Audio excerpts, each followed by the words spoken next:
And welcome everyone to the next in our series of professional development webinars provided by the Doctoral Scholars Program.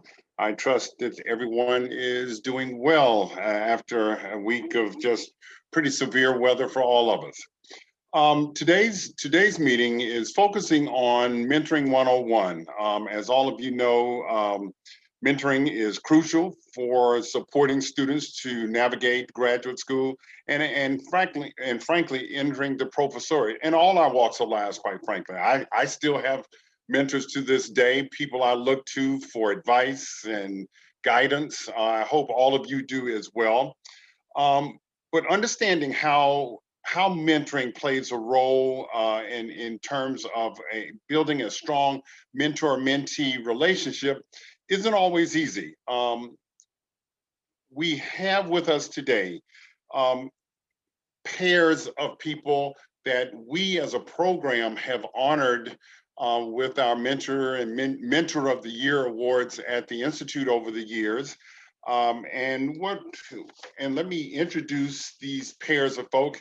The really good news is everybody is through the mentor graduate student relationship now into collegial relationships, but the relationships still go on. But we have with us today, my first pair. I'll introduce the mentors first and mentees second from our first pair of mentor mentees who were honored at the Institute in the Mentor of the Year Award are Dr. Levon Esters. He is professor in the Department of Agricultural Sciences, Education and Communications at Purdue University. Dr. Esters is also director of the Mentoring Purdue program, which is designed to increase the number of women and underrepresented minorities receiving advanced post-secondary STEM degrees in agricultural and life sciences. His mentee a few years ago, and I suspect still is Dr. Torrie Cropps. Dr. Cropps is a postdoctoral research associate for the AGEP Strides Initiative in the George R. Brown School of Engineering at Rice University.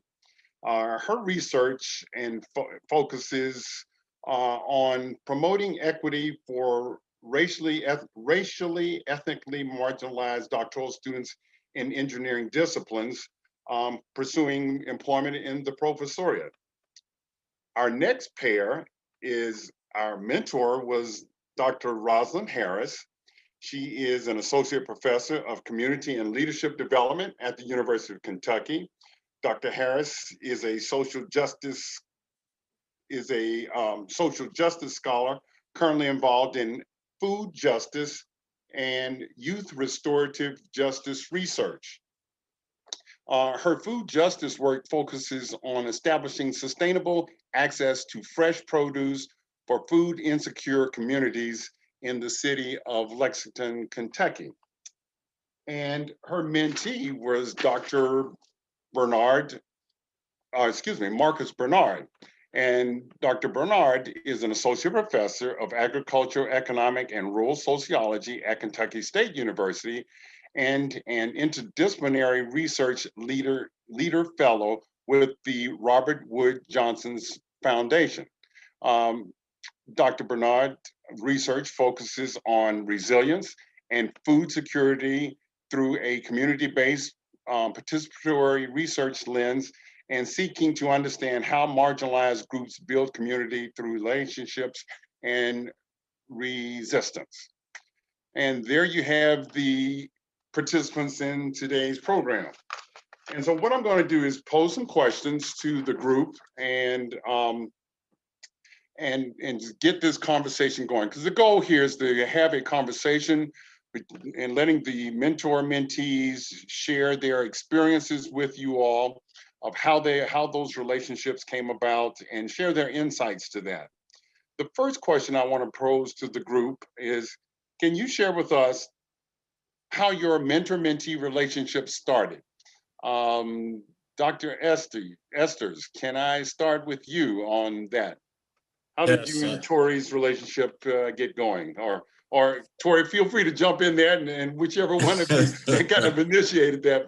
But I'll pose that question to you two as a pair first. Right. Yeah. Torrie may correct me, so she may.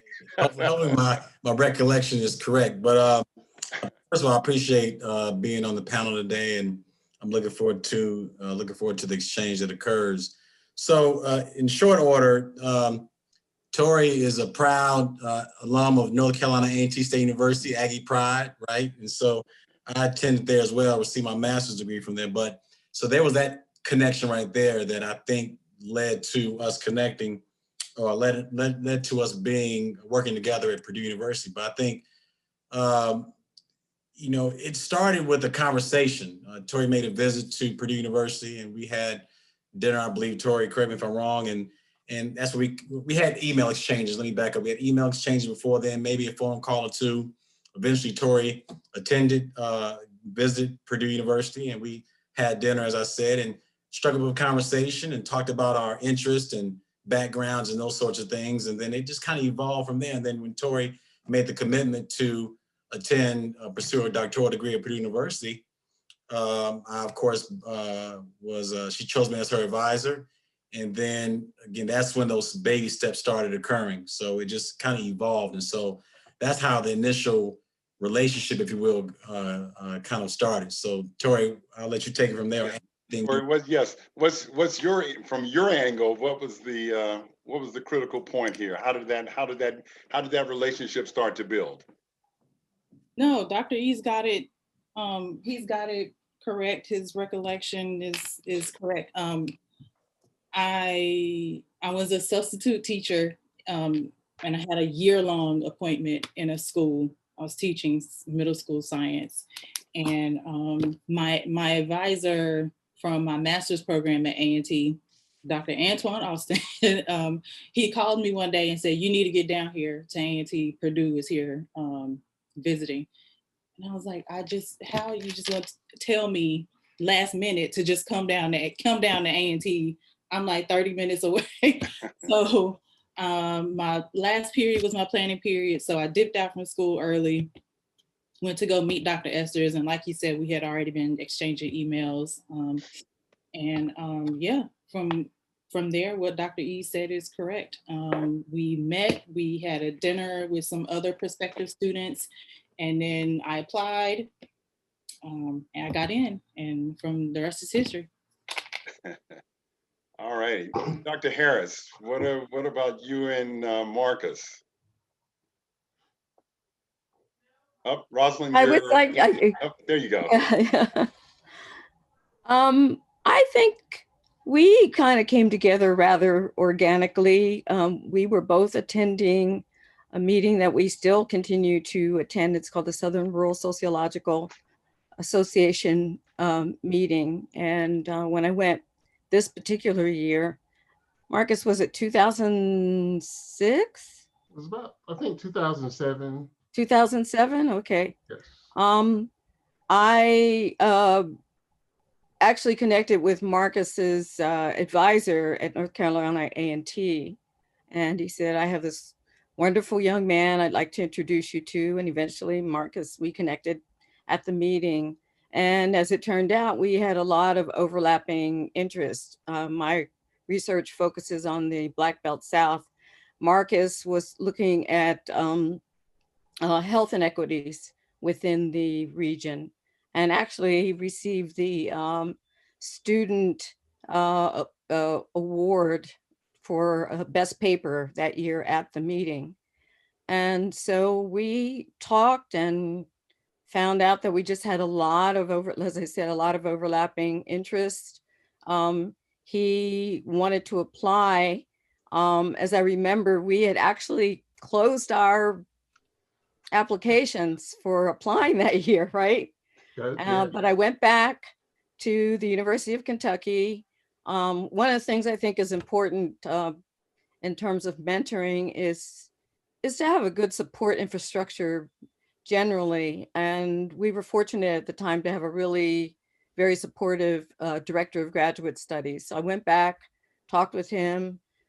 gave him Marcus's award-winning paper, and he made it happen. Marcus got in, and you know, we just continued to kind of rock and roll with each other.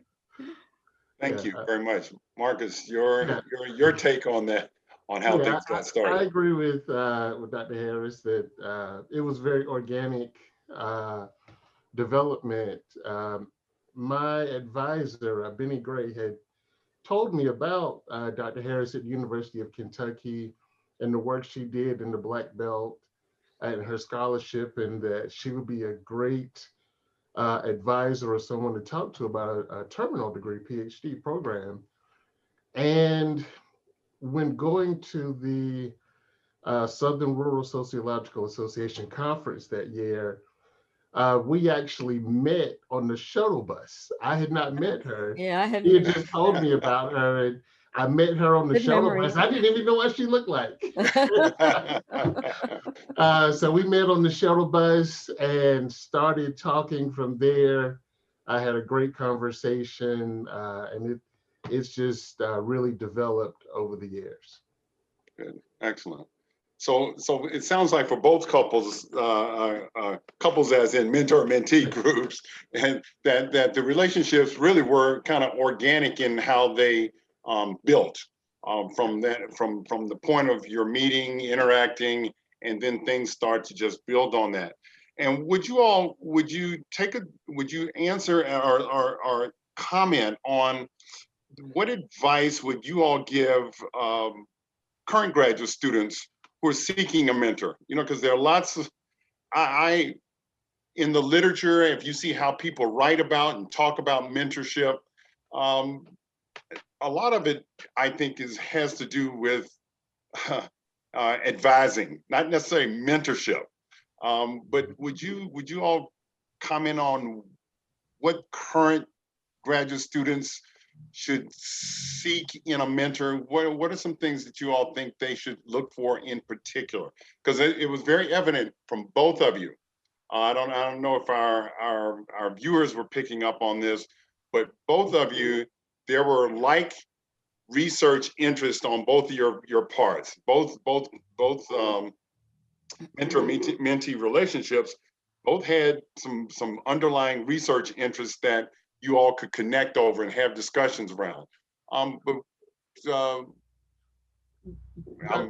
don't want to call them. Somebody jump in and just what do you? I'll jump in. What advice? Thanks. Thanks, I'll Mark. just say, you talked about similarities, and I won't mention the one similarity that Dr. Cropps and Dr. Esters mentioned about North Carolina A&T just because it's in my background. But I really think it's important that students do seek out professors with similar interests, and don't be afraid to talk to your advisor or advisors, because if they've been working with you for a while, there are some things that they picked up on, and in the discipline or particular disciplines, they may be able to guide you. Secondly, I would quickly say, do your homework. With mentors and advisors, you want to find out what's their track record with regard to your research. You also want to find out what other students and professors say about that particular professor or mentor, because that can be very insightful as to how you match up with that particular person. Thank you. I don't have a whole lot to add to that. I think Marcus really laid that out nicely. One of the things that I think about when I think back to myself a long time ago as an undergraduate student is that mentorship just was not in my universe of thought. The term mentor wasn't even. I really think it would be great even if that seed was planted with undergraduates, so that they had a frame of reference for knowing what to ask for. I think there's probably an inner sense of wanting to have a guide to guide you through any kind of journey you're going through, particularly if you're moving on to graduate school. but the term mentor isn't one that many undergrads are familiar with. Once they are, I mean, one of the things that happened when I was leaving the University of Hawaii to go to graduate school to get my PhD is I did talk to a number of rural sociologists, and they suggested people. They didn't say mentors. They just suggested people that I should talk to. They also suggested people that I should not talk to, which was actually turned out to be very helpful. And another thing that actually my work, community organizing work taught me in Hawaii was a lot is to just kind of lay back, is to be present and to listen deeply. And when I hit Penn State, which is where I got my doctorate, I just spent some time checking the scene out, talking to other students, and they were very helpful. I think to me, that's your richest resource, because they'll really lay down and telling you the truth. Yeah, they'll give you the scoop on people. That's right. They'll give you the scoop on people. And then just take a little bit of time, getting a feel for the dynamics and the particular individuals and, seeing if it's a good match for you.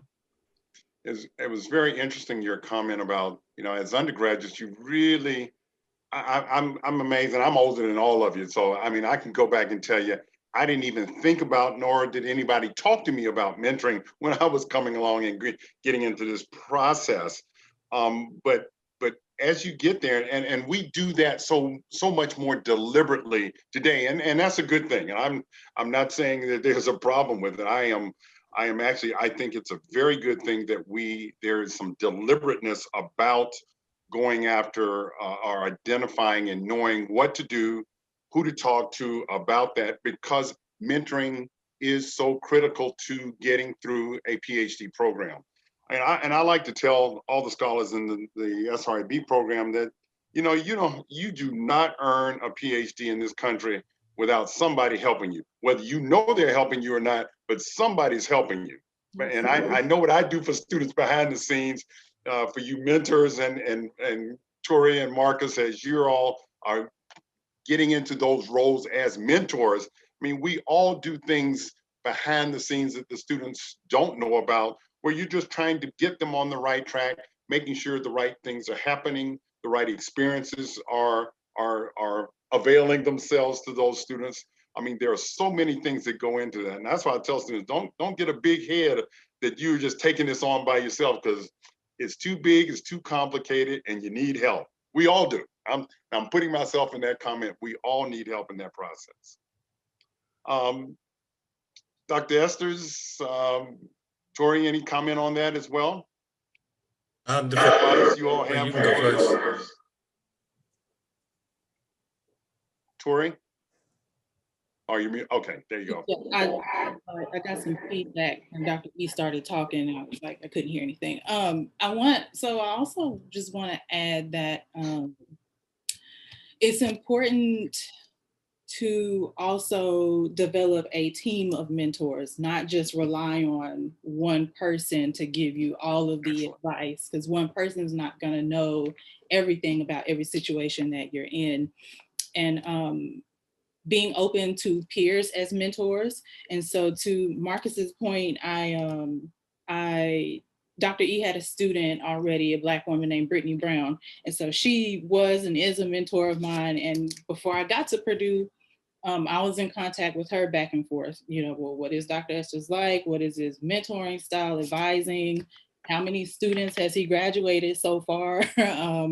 Those kinds of questions. And the studies show that peer mentoring can help increase retention and sense of belonging. And so so being open to peers as mentors, and then also folks maybe outside your department, people you would meet at conferences, like has been mentioned already, and people you may meet in different organizations. So I worked at the Black Cultural Center while I was at Purdue, and I definitely met some staff members that I would consider mentors. Excellent. You brought up a couple of very, very important points, and I'll come back to those in a minute. Dr. Esters, any Yeah. further comment on that? I guess all the comments I was going to make, Torrie made, so that's really good. I think the only thing I would add is that, and when I think about the question from my perspective, I never go into a situation looking, if you will, for a mentor. What I look for is someone that, number one, I trust immensely, and number two, someone that gives excellent advice. And if that individual, among other things, but those two things for me are number one and number two. And if those ideals are met, then eventually, what has been the case in my situations, that those individuals slowly and surely become mentors, if you will. And I think the other thing I would add to the conversation is that everyone needs to understand this on this call. It's okay for you not to consider your advisor or call your advisor your mentor. Right. That's fine. Don't feel as though you are obligated to do that, because you aren't. That person can serve a separate role other than your mentor. And oftentimes, people don't understand that, but trust me when I tell you, it's perfectly okay for you not to consider the person that is advising you to be your mentor. So that's the thing I would add above and beyond what we've already discussed. Good.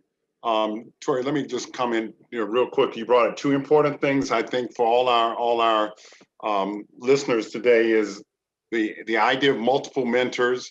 Mentors do not necessarily have to be, I don't want to reiterate that point, they don't have to necessarily come from your field or be in your department.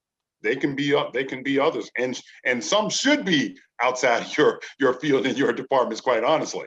But the idea of multiple mentors is good, and having people outside the department. Dr. Esters, and I also love the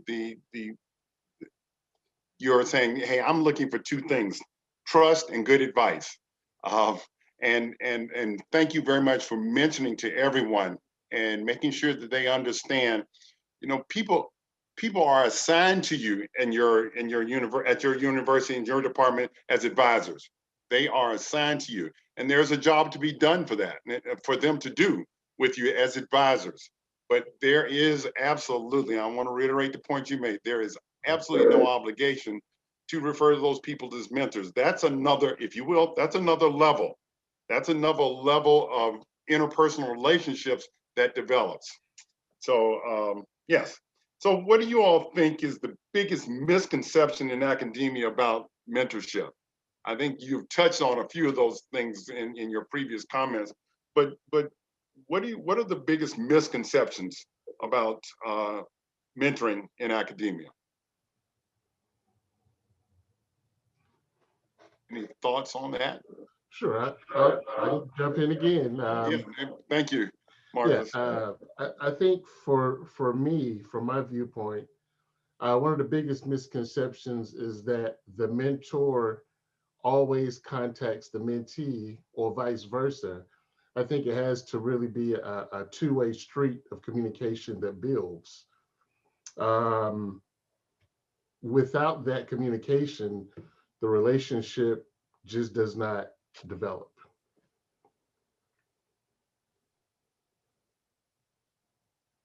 Marcus, I usually start thinking with the end in mind, that I'm actually looking to build a relationship with a future colleague. And so thinking about that, then moving forward, I think about, what quality of relationship I would like to have. And so it's kind of building a sense of ease, a sense of trust, even when it becomes very difficult, knowing that we can build a basis for having difficult difficult conversations with each other. And as Marcus was saying, that it's really a two-way street, both in terms of the communication, but also I have to say in terms of what comes out of the relationship. It's not just the mentee that gains in the relationship. I just feel so very enriched through, through the exchange. I just want to add one quick thing to Dr. Harris before we move to. Yeah, going right ahead. And that is that another misconception is that like any relationship, you won't always get it right. There will be moments Excellent point. where you experience disappointment. You feel like my mentor has no reason to keep mentoring me. But you know, as Dr. Esters talked about the trust and respect, I mean that's such an important thing. And I think just going in knowing there's going to be some times when you just don't get it right. Yeah, I love the point you're making, and it's a relationship, and you don't give up on a relationship just because one thing goes wrong. And I think for all of us, you know, it's something you work at, and from both perspectives, you work at it.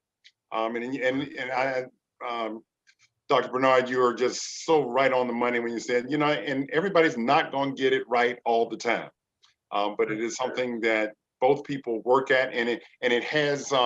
Dr. Harris, you were talking about, it has value for the mentor as well. That's the thing that I really distinguish between advising and advocacy kind of relationships, and is that element that the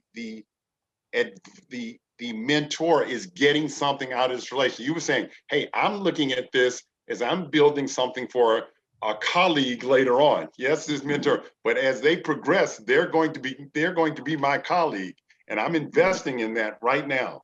And I think that's so true of good mentor-mentee relationships, is that the mentors are looking for good colleagues for years to come. From the mentee perspective, what are some of the things that you did on your end to facilitate the relationships with your mentors, Torrie, Marcus? I know you've touched on it, but are there some particular things that you did with intentionality in terms of building that relationship? Yeah. So, I had some health issues probably around either the second or third year. It feels like so long ago. I can't remember.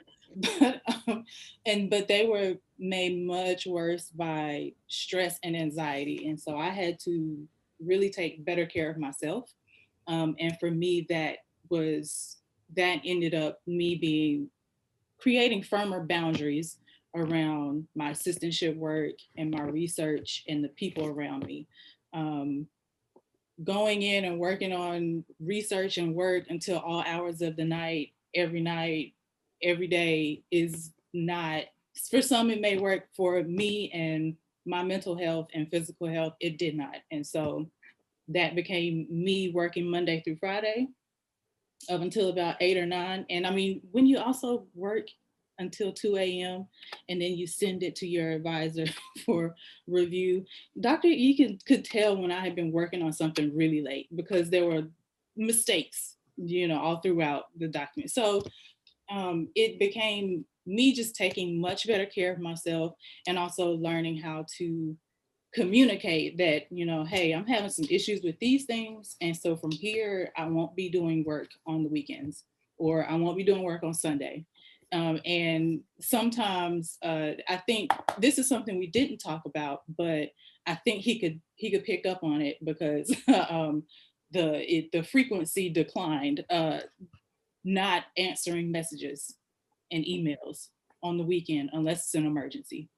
I look at it, I see that this is something that can wait until Monday, and I close it. I could tell he understood that, because it wasn't a thing of like, why didn't you answer my text message? It was just a thing of, on Monday, I answered it and we kept moving. So setting boundaries and communicating, or in that case, not communicating, communicating the things that you need, or things that aren't working. Yeah, Excellent point. I would add to that. I stayed in trouble. It wasn't intentional, but I kept Dr. Harris in situations where she not only had to be a mentor, but in some cases, she had to also be an advocate. And that's where I really began to learn the power of the advocate. And it was just an ordering for myself of priorities, and understanding the focus necessary to get to the shared and common bond, which is graduation. Uh, and it was also through that shared and common bond that we found ways to build our relationship also. And that was through conference presentations, through papers, through projects, through those shared interests that help us to build that mentor-mentee relationship from this mentee's perspective. I'd have to say that Marcus, from backing up and looking at it over time, I know that basically the trouble that you're talking about was the good trouble that you were that you were getting into in community. I mean, Marcus's heart is so big that he was, just engaged in so many things in the community. And so we had to have one of those difficult conversations where, it was, I understand this. And that's to me, this is really kind of a critical thing. We are asking people who are universes. I look at kind of each individual as a universe of, humanity and soul that, comes into our trust and into our care, so to speak. And we're kind of asking them to kind of narrow their range in a way when they come into a doctoral program. And I really feel that we really need to be very thoughtful about that. And, what Marcus and I talked about was I did not want him to just totally cut himself off from community. And one of those self-care boundary setting things that Dr. Cropps talked about is, connection to community can really be very vital in helping someone to sustain the energy for, negotiating graduate school. But there also have to be boundaries set with that. So I just wanted to qualify that that's some of the good trouble that that Dr. Bernard was getting into. And we just, like he said, you don't give up. You don't give up on care. You don't give up on concern. You don't give up on love. Um, something may be difficult, and you learn how to work with it, especially when you have a relationship that's based on trust, and I feel respect. And I always felt that with Marcus. Excellent. Thank you for that input. Well, let me, while you mentioned that, let me, Dr. Harris and Dr. Esters, from a mentor's perspective, what are some things that you all think that the mentees ought to be doing to facilitate that relationship as well? Are there some things that you all specifically can identify that your mentees, that you think that your mentees ought to be doing in those relationships to I said help you be a better mentor?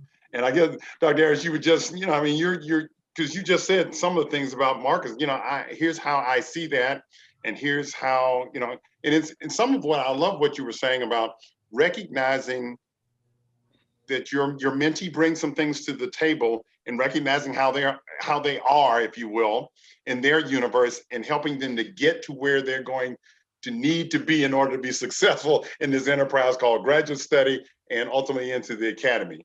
I mean, and the job is helping them get there and steering them and leading them in those directions. But are there some things that you all can identify that you would like to see those mentees do in particular to help facilitate the relationship?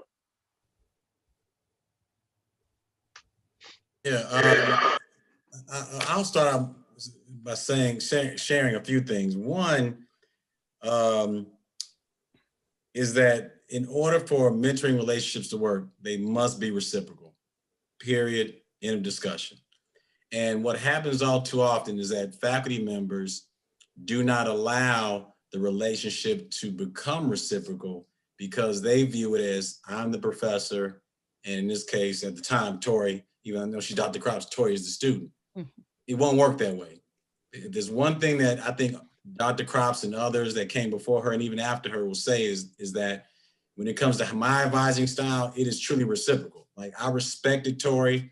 I'm going to Torrie, use your first name if I may for a moment. When she was my grad student, and there were times when I may have said something or done something, and Torrie and others will say, "Yo, Dr. E, can I bring up something that you said the other day?" And I would sit and listen. I would say, "Man, that's a good point. I'll make sure I'm more mindful of that next time." And all of my students, I just had a conversation yesterday with one of my master's degree students, a Black female. We had a conversation. And so my point is that all too often, that type of dynamic is not allowed in mentoring relationships, which is unfortunate. But I think Dr. Cropps, and she referred to Dr. Brittany Brown and others, they can say unequivocally that that's what goes on in our mentoring relationships. The other thing I would say is that I always tell students, I may have a PhD, but it's not in mind reading. You need to communicate. If you communicate, I will adjust. I have no problem adjusting. I get mad when you don't communicate, and then I'm left to my own devices to have to guess. If you just communicate, I'll step back and say, okay, well, let's talk about it. Let's adjust and keep it moving. So what I've learned is that if you just communicate, and again, trust the relationship and see it as being reciprocal, I think all those things taken together is what contributes to an ideal mentoring relationship. So that's what I would share, Dr. Abraham. Thank you very much. Dr. Harris, any? I would say hey to all of that. The fact that I really do look at it as being a reciprocal relationship, that, in the early stages of the relationship, you really focus on trust building, and that trust building hopefully leads to the kind of communication where, if anything comes up, I mean, if there was any real trouble with, with Marcus, it was sometimes I would just say to him, I said, Marcus, I know this was a hard thing for you to talk to me about, but how I wish you had talked to me about it much earlier. And because we would have had more options. And so, that's something that I feel is really, really important, is having enough trust so that the communication stays good. And I think once a person learns that you can share something that's difficult, and that the relationship will not fall apart because of that, then it builds trust, even more trust, and communication kind of gets better. Good. Okay, thank you. Excellent points.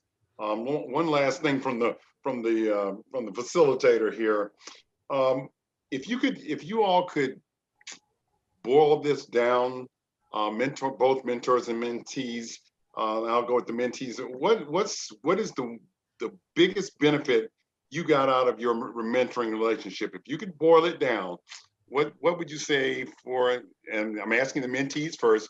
What's the biggest thing you think you got out of your relationship with your mentor to date? Because I'm gonna assume some mentoring is still going on. So to date, what's that one thing that's this is boiled down to?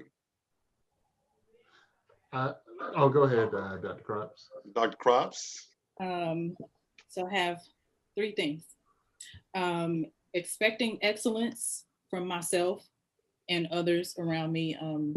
Dr. E is big on expecting excellence of everyone, and now I expect excellence from everyone as well. And from myself. You said you passed it on, right?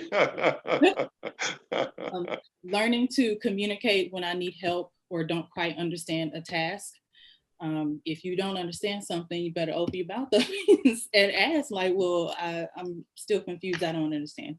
And then the last one is mentors role model the mentoring, people that I consider mentors, role model the kind of mentoring that I want to use when I become someone's faculty mentor or research mentor, or even just now a peer mentor. And so, yeah, expecting excellence, communication, and role modeling best practices. Excellent, thank you. Yeah. Dr. Bernard? Sure. I would say for myself, that biggest thing kind of falls in tiers, but I'll start with personal development. It was so critical to strengthen some of those weak areas. I mean, from the writing to, I'd say most importantly, being able to listen to my own voice, as well as also listen to voices that are communicating to me or around me, being mindful in doing so. The other thing I would say is knowing that I have a lifetime coach in my corner. I've been out of the program now going on 4 years, and me and Dr. Harris have frequent communication. And she even said to me a few days ago, and I thought she was building me up for, this big striking blow about to come. And she says, Marcus, I want you to think about calling me Roz or Rosalind. And I have so much respect for her that, it's just always Dr. Harris, but she's like, we're colleagues, just Roz or Rosalind. And I'm like, okay, I get it. But I still find myself doing so just because of the amount of respect that I have for her, like a lifetime coach.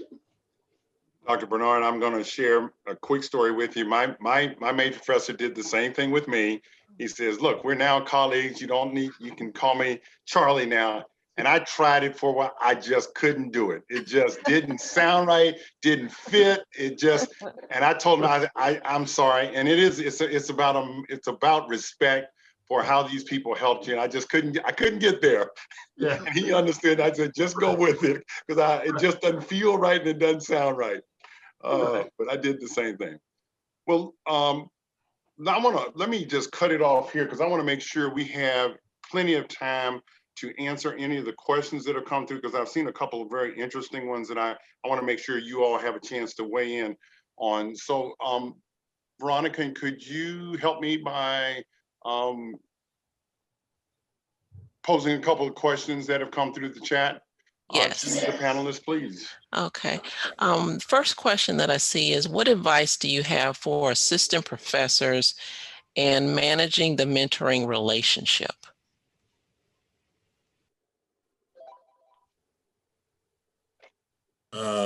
So this is Levon. So my first blush reaction is that what you and others should do is seek the counsel or advice of others who are more experienced. That's where you learn, whether it be you experience a problem within that mentoring relationship that you have with that student, good or bad for that matter. I think being able to, again, seek the counsel of others who have been at it a little longer than you is probably the best advice I would give you. And it's not just advice I'm giving, it's advice that I've followed through for my own self as well over the years. I've been at this now 17 years, and I've been fortunate enough to have some really great mentors across the country, people that going back to my earlier comment, that I trust. They give good advice. And so I seek out their counsel when I need it. And that's what's helped me grow and become better at my craft. So that's the advice I would give you right now. I would agree. I think seeking out the counsel of people in your department who you respect, talking with them about their experiences. Also, there is a really growing field of scholarship around mentoring, that we're some very, very good advice on mentoring is offered. There are at some universities, there's centers for excellence in learning and teaching, and they hold workshops on mentoring for faculty members. So I would suggest that assistant professors look into all of these, the range of these. I think there's much more of an infrastructure in place now to help with that than certainly there was when I was coming along as an assistant professor.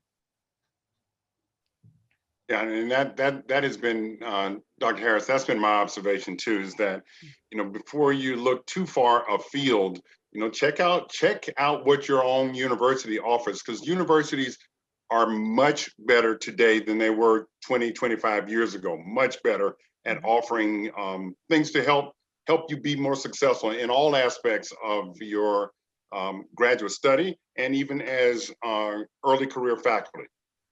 So that's great advice, great advice. Okay, second question, excuse me. How do you continue to be a mentor once your mentee reaches the goals they've set for themselves? So, one thing I would just chime in on that and say is never stop setting goals. So you may reach your initial goals, which could be from publications to graduation. But even after you graduate, you still need to continue to set goals, and your mentor may be able to mentor you through that. Or as mentioned earlier, you may start growing and developing other mentors.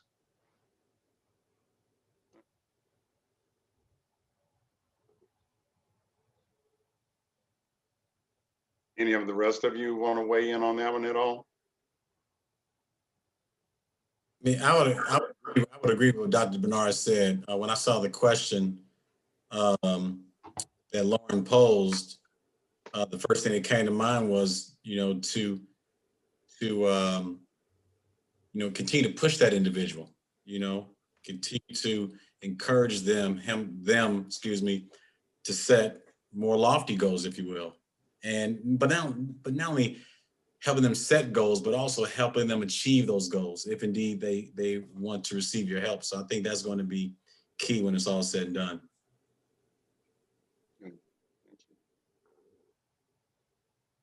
Okay, and this is actually something that we discussed as a group prior to the webinar, was talking about the distinctions between an advisor, a mentor, an advocate, and a sponsor. So if you could address that.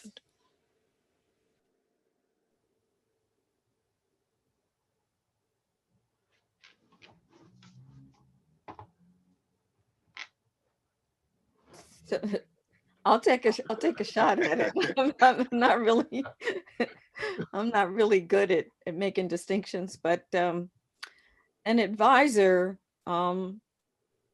usually, and I'll talk and speak within the context of my experience at the University of Kentucky, my department, is someone that you can either be assigned to when you first come to the university, who's there to help you get started deciding on your courses, help you, give you kind of a grand tour of the department and the university. Or it's someone that you can seek out specifically for that reason when you go into, the university. A sponsor, as far as I understand, is someone, and someone's probably going to have to correct me on this. I really associate that more with kind of grant getting. This is kind of the support that you get, almost specifically, connected with research. So this is someone who will give you very, specific guidance related to that. and the other one was an advocate. Mhm. And an advocate kind of blends a lot with a mentor, but an advocate is a cheerleader for you, someone who's there to really is there and get you through some difficult, is there for the good times to cheer you on, is there for the difficult times also, you know, to help you to find ways to get through. That person may not necessarily be connected, you know, with the university. They can be, but they don't have to be. You know, but they're there, and there's someone, they're a bright light in your life, you know, that you know, that you will see in that way from, you know, for the duration. And a mentor is, you know, what we have been talking about, a kind of a very special relationship, that I look at myself as a lifelong relationship, very much connected to the journey that you take through, you know, higher ed as a, you know, as someone doing an advanced degree. And in this particular case, but a mentor can also be someone from outside of the university, um, and you know, can give you a different perspective on things, you know, from being outside of the university. So those are the distinctions that I make, as scrambly as they may seem. I You know, would add, oh, excuse me. I Dr. would Brown, go add, ahead. yeah, I would add, and for me, from my viewpoint, the advisor directs and really takes a student on a path. But the mentor more so coaches the student into their particular discipline, knowing their strengths and weaknesses and how to develop them. So it's less advising, more coaching and mentoring, while the advocate, as you get closer, especially to your professional goal, your career goals, or positioning, that advocate is that person or persons that speak on your behalf behind closed doors or in those smoke-filled rooms. Well, I guess maybe not smoke-filled anymore, but they speak for you whenever you're not around, and really push for your for opportunities and for your advancement. And many times you'll never hear the words that the advocate is speaking. Can someone say what a sponsor is? Yeah, I was going to add to that. So so one thing I would say about sponsorship, number one, all too often, Black and brown folk do not get sponsored. That's number one. Mm-hmm. Sure, supports that proposition I just made. Number one. Number two, when I think of sponsorship, I think of two things: helping that individual gain some level of upward mobility, and also recognition.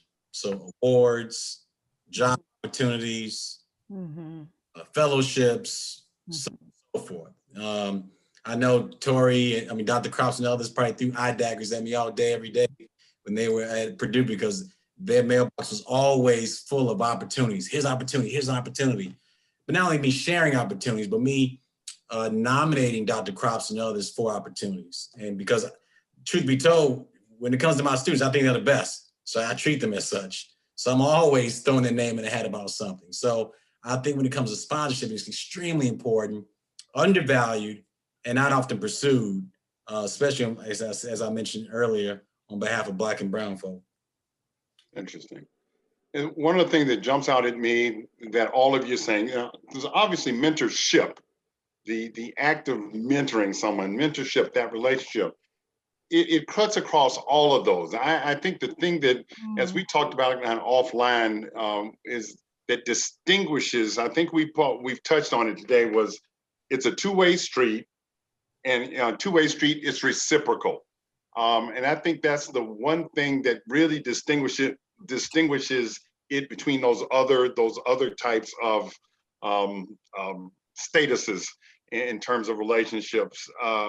is that mentorship is something that's very personal between two people. You know, you can be assigned an advisor, you can have a sponsor, you can have an advocate, and they're there for that moment. But that again, a good mentor-mentee relationship is something that is very personal between the two people, and it continues. You know, it's a relationship that continues to grow in ebbs and flows, like all of us do in our relationships. And I always view that as what really distinguishes it from all the others. And not that a mentor won't do those other things, because they will. They'll do each of those other things. But it's that total package when it becomes, if you will, very personal between those two people.